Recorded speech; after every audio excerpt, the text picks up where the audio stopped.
एक छोटे से गांव में रामू नाम का एक किसान रहता था। वह ईमानदार और मेहनती था, लेकिन उसकी किस्मत हमेशा उसका साथ नहीं देती थी। रामू की जमीन बंजर थी और फसल ठीक से नहीं होती थी। एक दिन जब वह अपने खेत में हल चला रहा था, उसका हल किसी कठोर चीज से टकराया। रामू ने उत्सुकता से वहां खुदाई शुरू की। थोड़ी ही देर में उसने एक लोहे का पुराना संदूक निकाला। संदूक पर जंग लगा हुआ था और वह बहुत भारी था। उसने जैसे तैसे उसे घर ले जाकर खोला तो उसकी आंखें चमक उठीं। उसमें सोने चांदी के सिक्के, कीमती गहने और रत्न भरे हुए थे।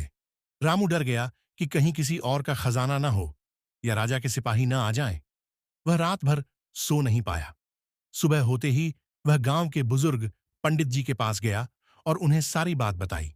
पंडित जी ने कहा, यह खजाना तुम्हारी किस्मत है, लेकिन इसका उपयोग नेक कार्यों में करना चाहिए। रामू ने पंडित जी की बात मानी। उसने गांव में एक स्कूल और एक अस्पताल बनवाया।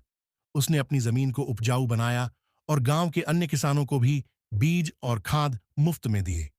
धीरे धीरे गांव समृद्ध होने लगा और लोग रामू की तारीफ करने लगे। लेकिन खजाने की खबर दूर दूर तक फैल गई। एक दिन कुछ डाकू गांव पर हमला करने आ गए। रामू ने गांव वालों के साथ मिलकर साहसपूर्वक उनका सामना किया और डाकुओं को भगा दिया।